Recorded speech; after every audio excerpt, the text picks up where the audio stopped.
What is good, YouTube? Warstu here with a video in the comic book movie world. So if you're new to the channel, we do Marvel, DC and pop culture based videos, including video games all week long. If that's the kind of channel you want, make sure to subscribe and also check out warstu.com at the 100,000 subscriber mark. If we ever get there, I will be giving away a PS4 Pro or an Xbox One X with obviously Spider-Man PS4 Game of the Year Edition or Gears of War 5, maybe Game of the War Edition if they get it this year, potentially. If not, I will be giving away a PS5 or an Xbox One X Zinfandel if it takes me that long. But we recently hit 75,000 subscribers, which is pretty damn awesome. So I'm going to be traveling over the next 8 days or so to the 20-ish of October. So the video schedule is going to be a bit less, but I'm still going to be uploading daily. Just as timing will be a bit different. So thank you very much for spending a few moments of your day with me, and make sure to grab that subscribe button before we get into today's video.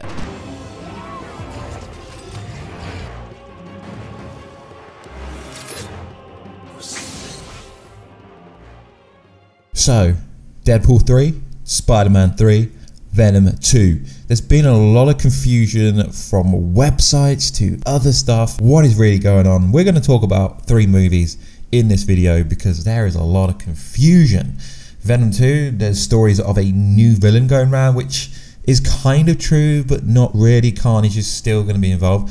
But first, we're going to go over the Deadpool 3 news. So, recently, Ryan Reynolds hilariously trolled Marvel as writers hint that Deadpool 3 is in the works. Now, we've known this for such a long time, since San Diego Comic-Con. Kevin Feige, who's now in charge of literally everything at Marvel, he's the chief operator. He's literally controlling everything at Marvel now, not just Marvel Studios. He's in control of everything. So essentially what's happened in the past few days is there's been a lot of speculation about Deadpool 3.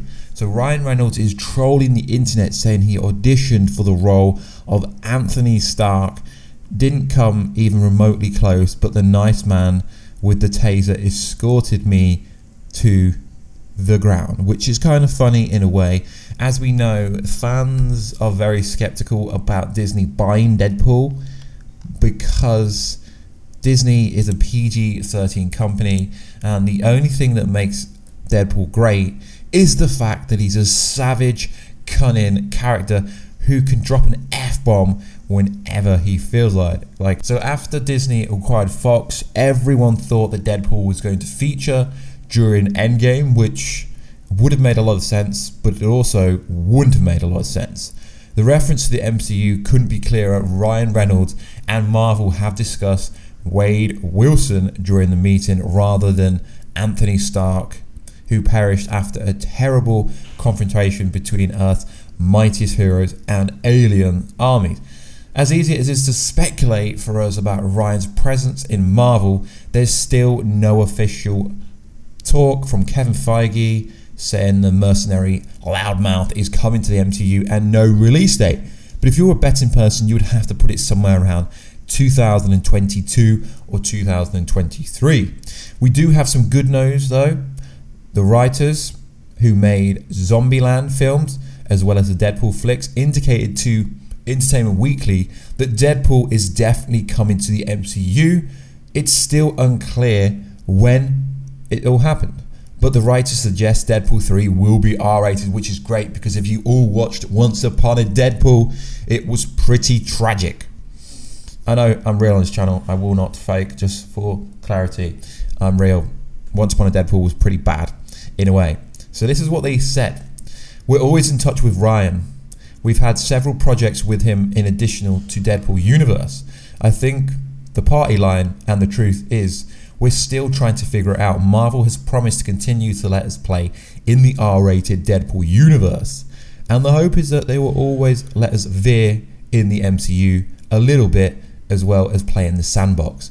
Our feeling and Ryan's feeling is that we've got the right idea. It's got to be great. I think once we've collectively agreed with an idea, a great idea, we'll be off to the races. Ryan's super busy. We've got a lot of projects lined up, but we wake up thinking about Deadpool and we go to sleep thinking about Deadpool. Now this is very interesting because it doesn't really matter when Deadpool comes to the universe.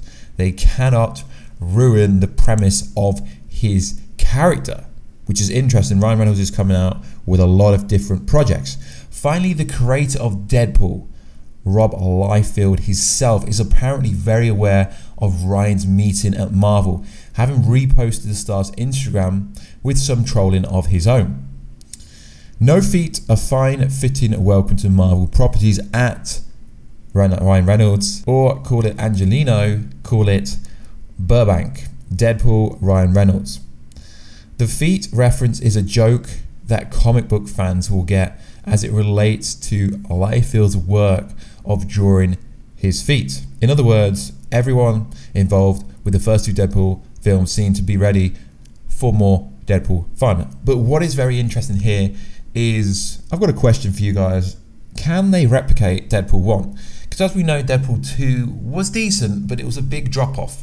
But can the House and the Mouse let a Savage Deadpool into their universe? Now, it's going to be very hard to understand if they can. So that is all the news for Deadpool 3. There isn't really any news for Deadpool 3, because everything I've just said you already knew. So there's a lot of speculation that Ryan Reynolds will feature somehow in Spider-Man 3. Although these are coming from certain websites, there is literally no precedence, no evidence, except for the standard, we were right about this, we were right about this, but they don't tell you they were wrong about 90% of the stories they run. So take everything with a pinch of salt, even stuff we say here, but I try to find the most interesting stories that we have. And there is a even crazier story going around at the moment. And I've spoken to some people and I've literally got no validation from anyone that the information is correct. So essentially what's happened in the past day or so is Venom 2. Everyone is saying there is a new villain. And it's not going to be Carnage, it's going to be Carnage's girlfriend, which does make some sense. But why would they tease you with Carnage versus Venom at the end of the movie and then change it to Carnage's girlfriend? Is he not going to get out of prison? It kind of makes the post-credit ending scene for Venom irrelevant. So let's go over roughly who this character is. So for full transparency and full disclaimer, I had to do a bit of research about who this character is. So Shariq, according to Comic Vine, which is a very good source, a drug dealer groupie, rock groupie, whose mutant abilities were activated after a confrontation with Cloak and Dagger. She later became Carnage's girlfriend during Maximum Carnage. Now, some people seem to think because Shariq could be involved, we are going to be getting Maximum Carnage. Now, what is interesting is, obviously this is a Sony movie, but technically she's a mutant, but because she was introduced during a Spider-Man comic run, Sony will be allowed to use this character. But I've seen a lot of websites and a lot of talk that this Shariq character is now the overall villain for Venom 2. Now, what is interesting is absolutely no validity, there's no validation anywhere that Shariq is the main villain for Venom 2, but you got to understand it, clicks are clicks for people, and there's a lot of Venom 2 stories going around at the moment. We know it will be shooting in my hometown London later next month, and it will be coming out 2020 October. Now, I've had some comments of people saying why are they shooting it so late. Now, I always understood that most people thought movies take longer than they actually do to make. Generally, a movie will take 3 to 5 months to make, and then half that time to edit it. So it will be finished by at least 2020 summer, and then it can release late October. So I don't really understand why people seem to think that it's crazy to think they're only just starting to shoot it 2 months before the end of 2019 and it can release in 2020, because I just thought it was standard that everyone knew that. So Shariq essentially is going to be Carnage's girlfriend. Now, this is kind of interesting story, but I've seen a lot of people thinking that mutants are going to be introduced during Venom. But do you remember the whole Tyrese Gibson story when he told his friend that obviously his FBI character who's hunting down Morbius in the Sonyverse has multiple roles left on that character that he's got inside the Morbius movie, and that he's going to be part of the MCU. So I guess I can understand why some people seem to think that because technically mutant abilities were activated after a confrontation with Cloak and Dagger, that technically she's an X-Men, but I don't really think that Sony will go down that route because of the new Spider-Man deal. It isn't a case of you can use our characters, you can use our characters, because if that was the case, we would have got Sinister Six during Spider-Man Far From Home. And to be honest, guys, it's really hard to understand what stories to talk about nowadays because there is no clarification. There's a lot of people getting information wrong. I mean, we read a story about Tom Hardy technically teasing Spider-Man in Venom 2, but realistically it was just him in a Halloween costume, but I thought it was quite an interesting story. But as we know, there are multiple movies coming from the Sonyverse. There will be a Morbius movie coming next year. They apparently are making quite a few different movies. The Sinister Six, Into Spider-Verse 2, Gwen Stacy, a full female team-up movie, which is very interesting. So, as I'm away on holiday this week, I will be just trying to cram all the stories into one video if I can. So make sure to still check everything out. I do believe that it's going to be very interesting if Spider-Man and Sony Disney deal will collapse again. I realistically, guys, think it's going to collapse again because the problem is if they want full clarity of both sides, they need to kind of, you know, kind of like what the CW is doing with their Crisis on Infinite Earths crossover. They need to essentially cross over and merge every single universe. So in this case, the Marvel Universe, the MCU, and the Sonyverse realistically has to merge, or else this Disney-Sony deal will crush.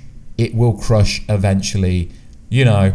And also in the news recently, Venom in the MCU director confirmed that Spider-Man crossover is coming. But I don't realistically, guys, see the point of that information because we've known this for a long time. It's in the new deal. Him saying it's coming literally makes no sense because it's literally in the deal that the massive superhero power that Tom Holland Spider-Man has is he can cross over into any cinematic universe. So essentially he can already cross over into any universe, so we don't really need any clarification from anyone, but let's just paraphrase exactly what he said. So this story is from interwire.com, but to be honest, guys, it's everywhere. Tom Hardy and Tom Holland will be facing off on the big screen, Venom and Spider-Man, at least according to Venom director Ruben. The filmmaker is currently making the press rounds or press junket in support of the new action Zombieland double tap and confirmation to fandom that the plan for Tom Hardy's Venom franchise from the beginning has been to build to the Spider-Man crossover movie. So essentially what everyone was saying about the Peter Parker crossover during Venom was true. That's where it was going to lead, Ruben said. And that's an exciting thing because we've changed the origin of Venom for the first movie. In the comics he evolved from Spider-Man, but because of the Marvel Sony thing we weren't able to do that, and so that I think it's building towards that, and I will be excited to see where it actually goes and where the confrontations divide each other. So this is very interesting, guys. So we know that's coming. It's irrelevant really what he says because it's in the deal that Tom Holland can appear in any Sony movie. So like always, guys, please like, subscribe and comment. I understand the audio is going to be a little bit different, and I also understand it's going to sound completely different, and I might be a little bit late on the news, but I'm in a different time zone. So like always, guys, please like, subscribe and comment. I'll catch you in another video very soon. Catch you later.